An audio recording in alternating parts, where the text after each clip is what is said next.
rynku mamy różne ciągniki. Małe, średniaki, duże oraz prawdziwe giganty. Tak jak widoczny po mojej prawej stronie bohater dzisiejszego odcinka. Tak jak potrzeby rolników są różne, tak samo i swoją uwagę najczęściej kieruje się na maszyny z różnych segmentów mocy. Do naprawdę ciężkich zadań najlepiej użyć ciągników o dużej mocy, oscylującej nawet w granicach około 400 koni mechanicznych. I taki ciągnik właśnie będzie dzisiejszym bohaterem tego odcinka. Przed Państwem Massey Ferguson z serii 8700S.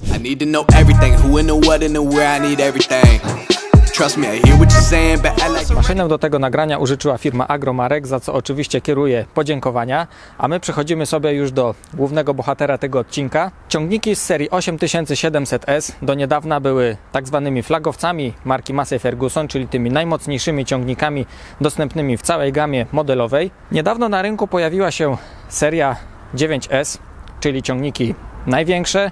Tam moc przekracza 400 koni mechanicznych. Ten prezentowany za mną ciągnik jest jednym z przedstawicieli serii 8700S. Jego oznaczenie modelowe to 8730S, czyli taki, można powiedzieć, pośredni model w całej tej serii. Mamy tutaj całkiem klasyczny wygląd, kojarzony jeszcze dotychczas z marką Massey Ferguson naprawdę dobrze, ale powoli, stopniowo wszystkie modele zostały odświeżone i tak samo mamy serię na przykład 5S, 6S, 7S, 8S, a nawet wspomniany 9S i tam mamy już takie podejście do designu tak zwane neo-retro, czyli połączenie nowoczesności z tym klasycznym, starszym wydaniem designu tych ciągników, a tutaj mamy jeszcze, można powiedzieć, zachowany właśnie ten wcześniejszy design.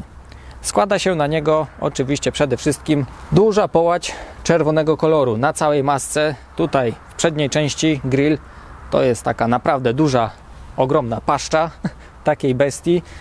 Na środku znaczek marki. Ciekawe wkomponowane światła. Tutaj w takich maskownicach. Naprawdę dobrze to się ze sobą komponuje i wygląda świetnie. Jeżeli spojrzymy sobie na ten traktor z tej perspektywy, to od razu widać, że jest to naprawdę duża maszyna. Kabina jest umocowana nieco wyżej. Jest ona zamocowana czteropunktowo, oczywiście amortyzowana. Dobrze łączy się z tymi czerwonymi elementami, ponieważ mamy tutaj czarne słupki, więc wygląda to naprawdę dobrze. Traktory te możecie spotkać również w kolorze czarnym, ale moim zdaniem lepiej wygląda on w kolorze czerwonym, tak jak prezentowany dzisiaj egzemplarz.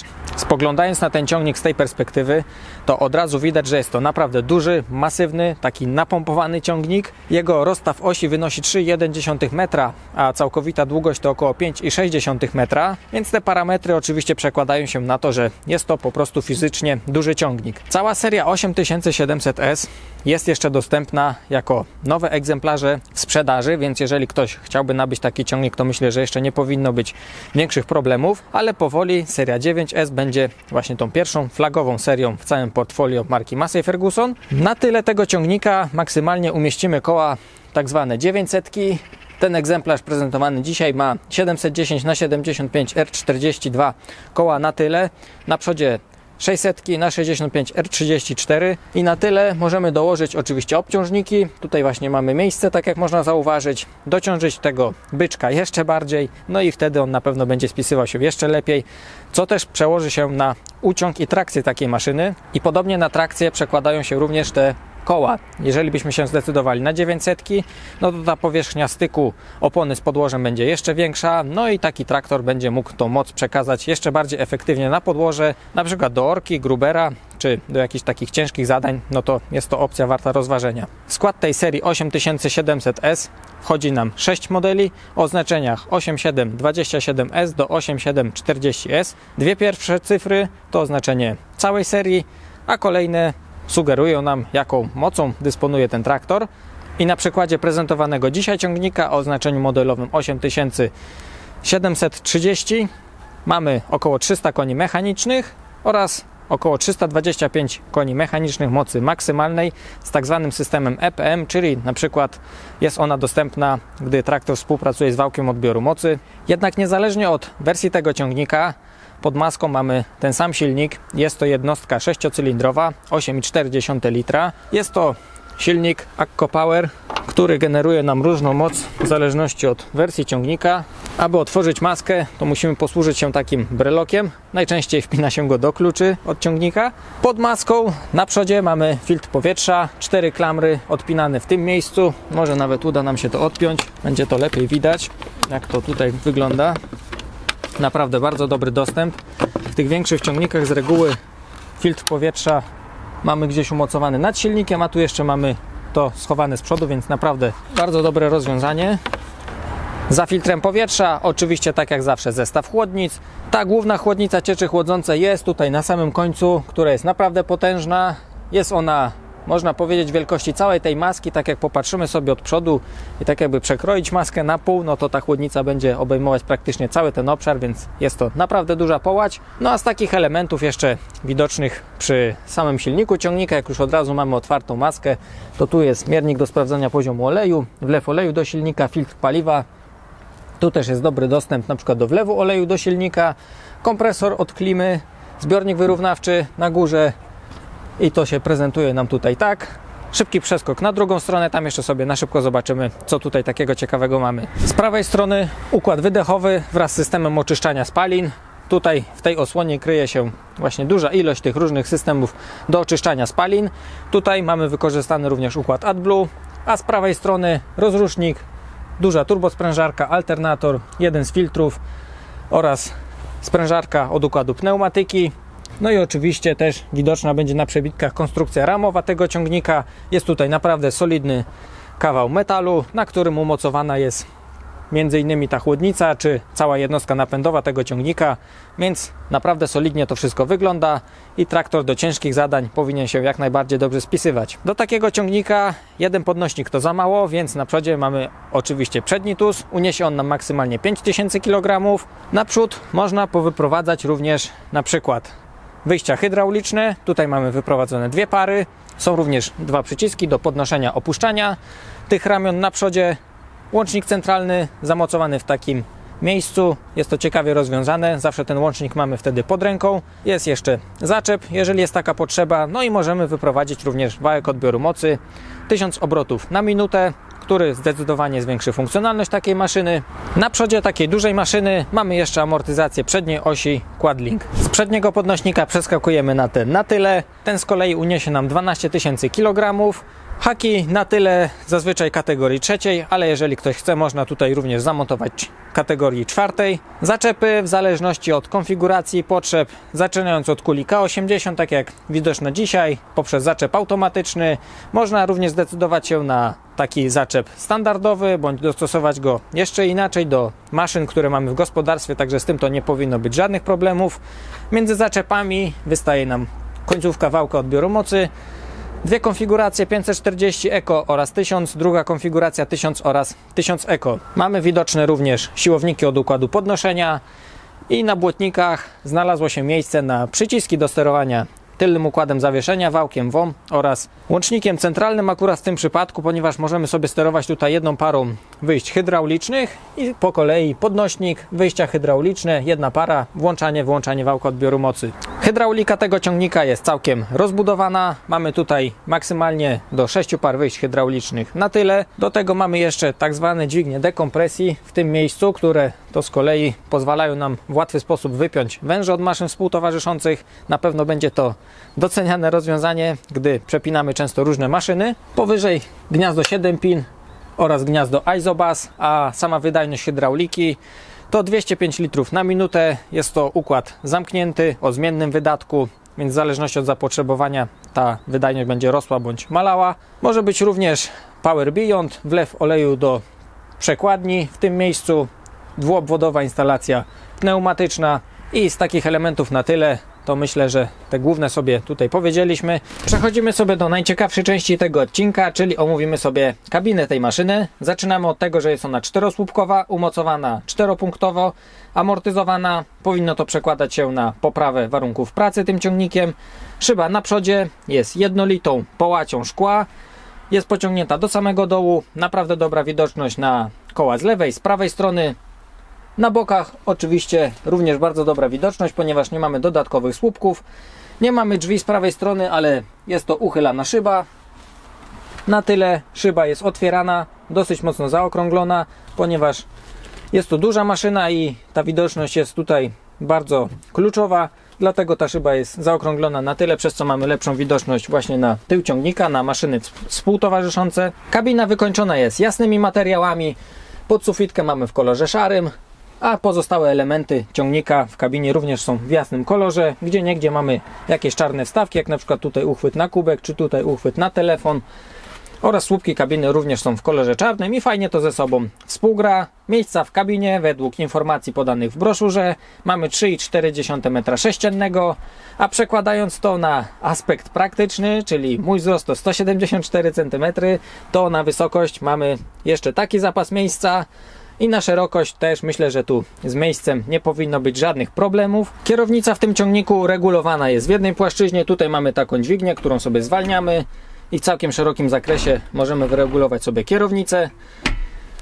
Przy samej kierownicy mamy znaną z marki Massey Ferguson dźwignię zmiany kierunku jazdy wraz z tą blokadą i możemy sobie oprócz samej zmiany kierunku jazdy przód, tył zmieniać tutaj również tak zwane półbiegi. Oczywiście bardziej takie zastosowanie będzie to miało w przypadku ciągników wyposażonych w przekładnię PowerShift. Możemy te połówki przebijać sobie dźwignią zmiany kierunku jazdy. Tu jest jeszcze taka blokada, taki hamulec postojowy w tym miejscu. Wtedy nie możemy ruszyć tej dźwigni zmiany kierunku jazdy. Z prawej strony dźwignia wielofunkcyjna do obsługi świateł, kierunkowskazów czy tych wycieraczek, tego wszystkiego takie standardowe rozwiązanie. Poniżej mały panel do sterowania komputerem, wyświetlaczem, który jest przed nami. I teraz naszym oczom ukazują się trzy takie pomniejsze wyświetlacze. W górnej części, w centralnej, wskazówkowy obrotomierz. Ten wyświetlacz po lewej jest zdecydowanie najbardziej taki wielofunkcyjny i tutaj możemy mieć podgląd na przykład na przejechany dystans, szerokość narzędzia możemy sobie tu wprowadzić, obrobiony obszar, spalanie ciągnika, obsługa wałka na tyle, podnośnik.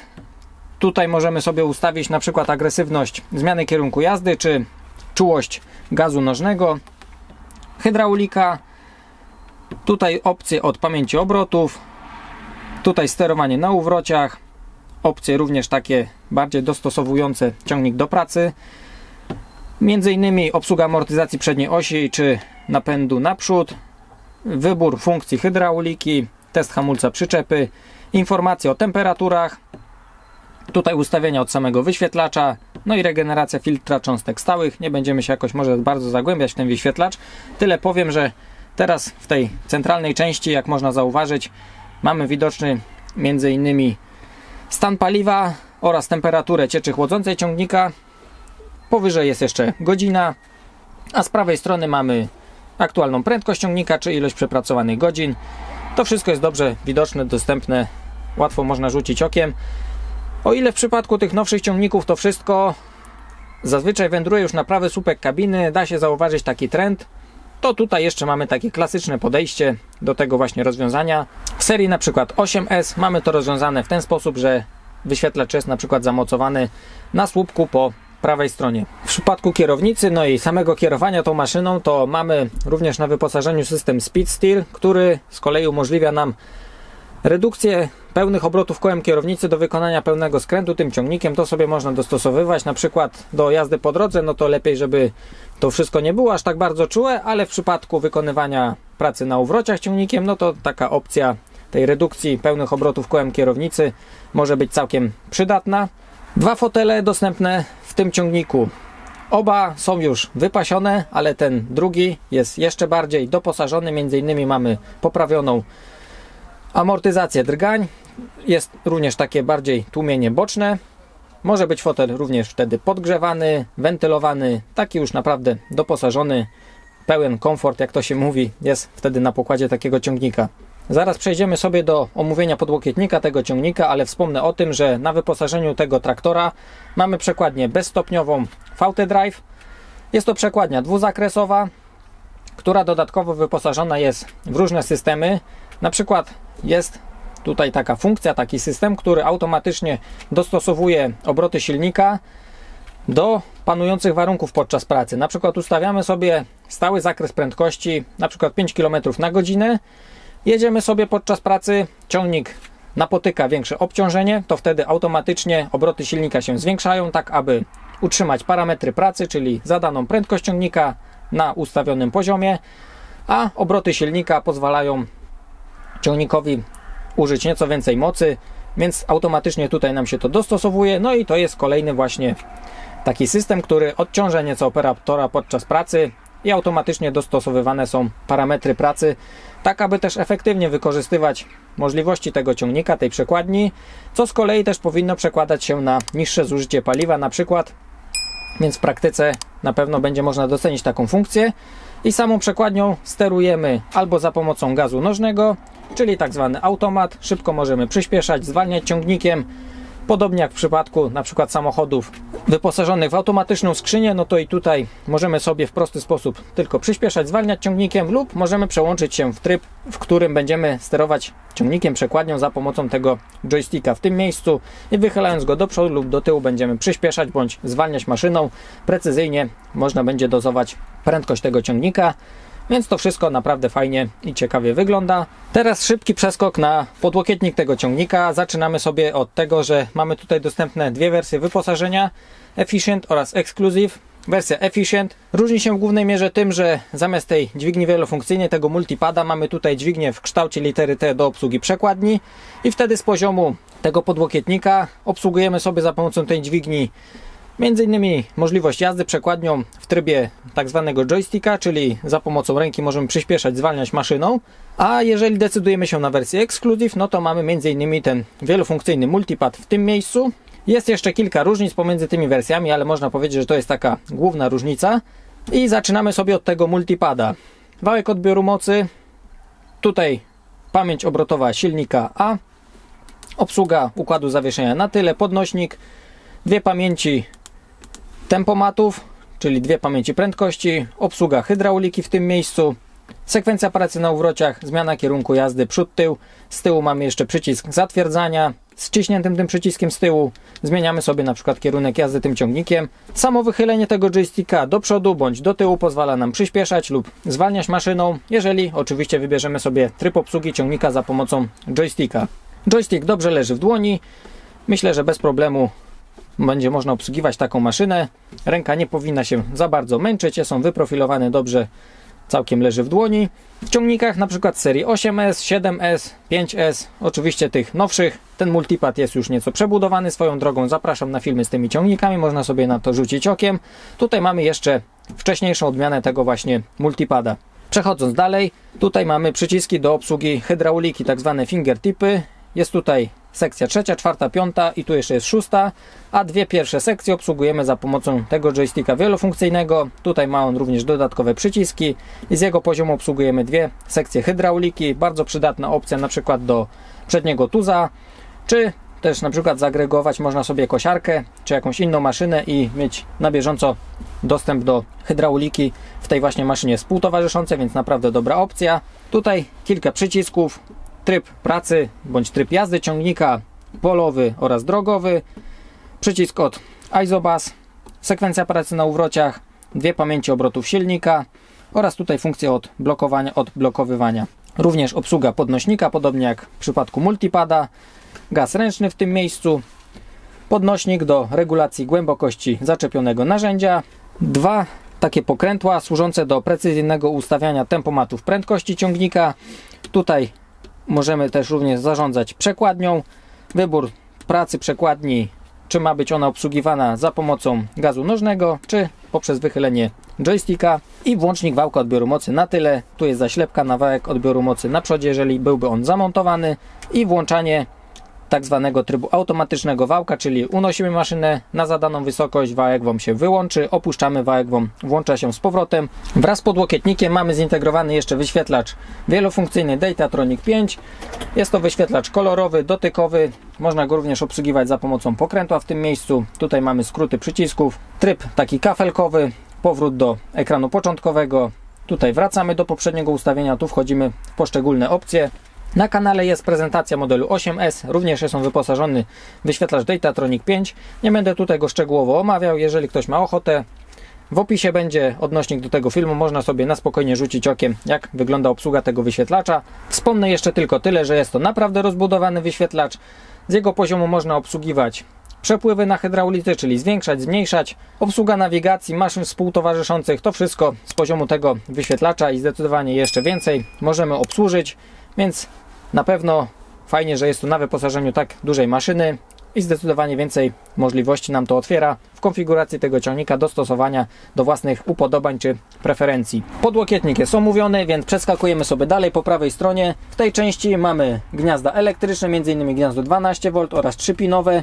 Tu poniżej również mamy gniazda elektryczne. W łatwy sposób można wyprowadzić dodatkowe źródło zasilania. W tym miejscu mamy jeszcze szynę wielofunkcyjną, na którą można zamocować dodatkowe wyświetlacze i w łatwy sposób można dociągnąć tutaj źródło zasilania. Jest również roleta przeciwsłoneczna właśnie na tą boczną szybę. Ale teraz sobie to złożymy. Na prawym słupku mamy przyciski m.in. od obsługi nawigacji, sterowanie amortyzacją przedniej osi, obsługa mechanizmu różnicowego, blokady mechanizmu różnicowego, sterowanie napędem, naprzód ciągnika oraz obsługa świateł. W pobliżu tych przycisków, tego słupka mamy jeszcze głęboki schowek w tym miejscu. Tutaj również ta srebrna wstawka z emblematem Massey Ferguson. Jedno gniazdo elektryczne poniżej, jeszcze drugie wyjście elektryczne nieco niżej. A wędrując jeszcze wyżej po słupku, to m.in. jest stacyjka, a tutaj już możemy sobie precyzyjnie sterować parametrami układu zawieszenia na tyle ciągnika, m.in. ustawiać maksymalną wysokość podnoszenia czy amortyzację podnośnika, a także regulacja siłowa też oczywiście jest tu dostępna. I tutaj mamy jeszcze przyciski do obsługi wałka odbioru mocy. Wybieramy sobie tutaj m.in. prędkości wałka. I na samej górze jest jeszcze taki mały ciągnik i do niego poprowadzone linie, które podpowiadają nam, które światła będą obsługiwane za pomocą których przycisków, czyli z tego miejsca obsługujemy sobie jeszcze światła tego ciągnika. W górnej części po prawej stronie jest panel do obsługi nawiewów klimy, czyli klima automatyczna bądź manualna, włączanie klimatyzacji, podgrzewanie szyby, obieg otwarty, zamknięty w kabinie, nawiew na nogi oraz regulacja temperatury nadmuchu, radio oraz obsługa wycieraczki w tym miejscu. Funkcje ciągnika mamy w większości już omówione. Jeszcze po lewej stronie mamy dźwignię hamulca. Tu jest fotel pasażera. W łatwy sposób można go rozłożyć bądź złożyć. Jest uchwyt na kółek, jak już to sobie wcześniej powiedzieliśmy, i naprawdę pokaźnych rozmiarów schowek w tym miejscu. I tu jeszcze znalazło się miejsce na taki mały uchwyt na telefon. Też ciekawe miejsce, jakiś duży telefon tu co prawda się nie zmieści, ale zawsze to jakieś dodatkowe miejsce na telefon. I co jeszcze tak przykuwa moją uwagę, to m.in. to, że ta kabina jest tak ciekawie wyprofilowana. Tu jest takie dodatkowe wcięcie, mamy też taką półkę z siateczką, też jakieś drobne przedmioty, jakieś dokumenty można tu odłożyć. Tutaj również jest ta kabina tak ciekawie zagłębiona w tym miejscu. Tu schowane mamy głośniki. Z lewej, z prawej strony oczywiście jest roleta również na szybę na tyle, tak samo jest roleta na szybę naprzód. Z lewej strony na drzwiach również mamy roletę, więc wszystkie 4 szyby posiadają rolety przeciwsłoneczne. Przy słonecznej pogodzie będzie to na pewno cenne i często używane rozwiązanie. Dokonamy sobie jeszcze pomiaru głośności w kabinie, bo często pojawiają się komentarze właśnie o tą kwestię, więc może ustalimy sobie, że pomiary będziemy dokonywać w ciągnikach przy 1200 obrotach na minutę. Teraz sobie właśnie zwiększam te obroty na 1200. No i tutaj mam decybelomierz. Uruchamiam sobie sprzęt.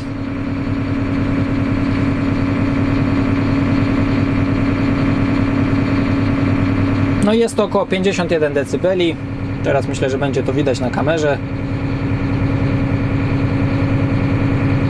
Więc myślę, że to naprawdę dobry wynik.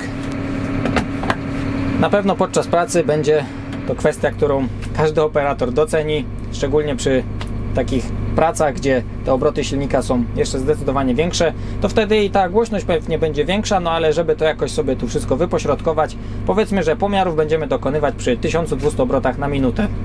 Nadal jestem jeszcze w kabinie, odpiąłem sobie tą małą kamerę, tak to nam się prezentuje z perspektywy operatora i tak jak zawsze jeszcze posłuchamy sobie pracy silnika na zewnątrz. 1000 obrotów jest około ustawione.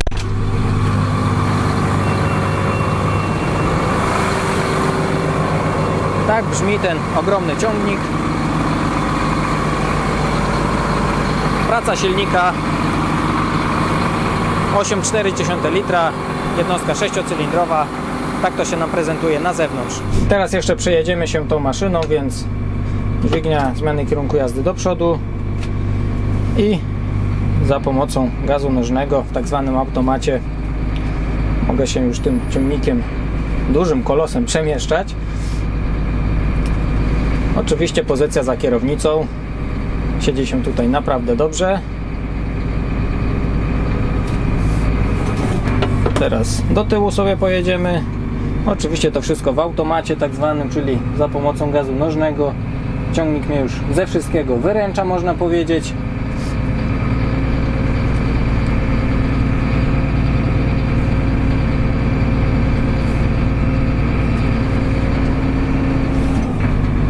Ok.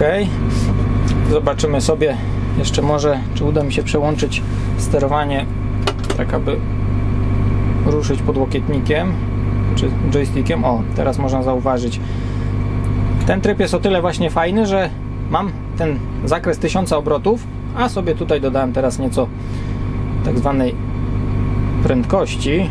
O, teraz ten zakres mi się nieco zwiększył. Około tam 2-3 km na godzinę teraz mam, a obroty są na stałym poziomie, więc to jest właśnie ta przewaga tej przekładni bezstopniowej, że ten zakres obrotów w stosunku do prędkości jest regulowany w naprawdę dużym zakresie. No i do tyłu teraz dodaję sobie gaz nożny, ale nie rusza mi ciągnik, ponieważ mamy ten tryb pracy za pomocą joysticka. No i teraz cofam sobie do tyłu. Prędkość jest ustawiona, maszyna się przemieszcza. Więc tak to się nam tu prezentuje. Można też zmieniać kierunek jazdy za pomocą joysticka wielofunkcyjnego. Teraz jeszcze raz sobie pojedziemy do przodu. Zmienię sobie tryb pracy przekładni znowu w ten automat nożny, no bo zdecydowanie najwygodniej jest tak się przemieszczać. No i jeszcze jak już mamy uruchomioną maszynę, to wspomnę o tym, że maska w tym ciągniku jest tak pociągnięta w ciekawy sposób, zwęża się dosyć mocno tutaj ku kabinie i podobnie jak w przypadku właśnie 8S-a, też to bardzo fajnie wygląda również na zewnątrz, tak samo i przekłada się to na naprawdę dobre parametry pracy, że to tak ujmę, czyli mamy naprawdę dobrą widoczność oraz myślę też, że to wszystko jest tak zaprojektowane, aby jak najlepiej właśnie było pracować taką maszyną. No jest to już duży gabaryt, jeżeli chodzi o samą wielkość tego ciągnika, ale i tak myślę, że tutaj projektanci się postarali o tyle zrobić nam takich miejsc, z których możemy sobie rzucić gdzieś na zewnątrz, że i tak podczas pracy powinno się to wszystko dobrze spisywać. Ta przeszklona szyba do samego końca, do samego dołu. Tak samo tutaj z tyłu zaokrąglona szyba, po bokach też nie mamy dodatkowych słupków, więc ta widoczność jest naprawdę dobra. No i może tak podsumowując sobie już ten film, to traktor ten już należy do takich gigantów, jak sobie to powiedzieliśmy na wstępie. Moc może przekraczać nawet 400 koni mechanicznych, więc taki traktor będzie na pewno dobrym wyborem do naprawdę ciężkich zadań. Ja często te ciągniki widuję gdzieś przy budowie dróg, na przykład przy stabilizatorach gruntu, ale w polu oczywiście taka maszyna również będzie sobie świetnie radzić. Myślę, że jak najbardziej warto się zainteresować takim ciągnikiem. Jest to seria 8700S. Myślę, że w przyszłości rzucimy sobie okiem na 9S, porównamy sobie też te dwie maszyny między sobą. Ten film dobiega już do końca. Mam nadzieję, że widzimy się już niedługo w następnym odcinku, także do zobaczenia. Dzięki za uwagę. Cześć! I need to know everything, who and the what and the where, I need everything. Trust me, I hear what you're saying, but act like it's new what you're telling me. I'm curious, George, I hop in the Porsche, 5 and a horse.